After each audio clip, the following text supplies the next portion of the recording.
Alors maintenant, on va faire une discussion imaginaire, bien sûr, mais à mon avis, pas impossible, entre deux jumeaux. Vas-y, est-ce que tu peux m'afficher les deux jumeaux? Affiche-moi deux jumeaux. Il y a toujours, quand il y a deux personnes, il y a deux avis différents. On va dire qu'il y en a un qui est un athée militant scientifique. Il a fait son bac scientifique, mais dans l'utérus. Et l'autre, moi aussi j'ai un bac scientifique d'ailleurs, pareil. Et l'autre, tu vois, il est gentil, il est simple, tu vois, c'est un croyant, quoi. Quelqu'un qui ne se pose pas beaucoup de questions. Tu vois, le scientifique, le jumeau intelligent, tu vois. Quand l'autre, le petit simplet, lui dit « Tu sais, il y a la vie après l'utérus, quoi. On va démarrer une vie après, ça va être un truc énorme !» Le scientifique lui dit « Mais t'es fou, quoi. C'est impossible. C'est impossible. Regarde, t'as pas remarqué comment on est nourri? Comment on respire? Hein?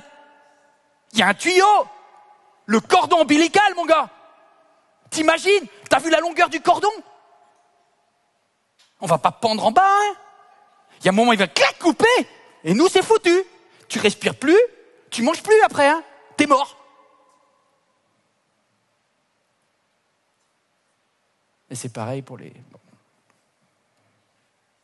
Oui, votre corps va mourir. Oui, il y a des choses qui vont s'arrêter. Mais le petit bébé, quand il naît, si on lui avait dit que ses poumons tout d'un coup allaient s'ouvrir et qu'il respirait, c'est un miracle de la vie. Que le petit bébé qui a jamais mangé de choses puisse tout d'un coup être capable de boire du lait, mais c'est extraordinaire, le lait de maman, c'est le miracle de la vie. Je peux vous dire, quelqu'un qui a pensé à tout ça, hein, avant que tu existes, quelqu'un avait imaginé les choses. Et le deuxième argument du bébé scientifique, l'intello là, il dit de toute façon, la vérité c'est quand tu passes par le tunnel là, c'est trop petit le truc là, ça t'explose mon gars.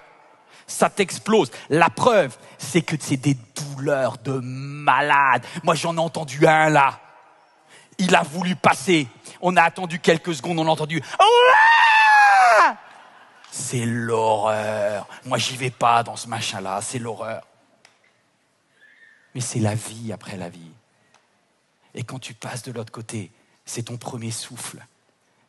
Waouh. Waouh. C'est chaud. Troisième argument, non, j'y crois pas, parce que de toute façon, je ne l'ai jamais vu. Combien vous disent, si Dieu existe, pourquoi il ne se montre pas? Je vais faire le bébé scientifique. Si maman existe, pourquoi je ne la vois pas? Je ne l'ai jamais vue, maman. Moi, je crois dans ce que je vois.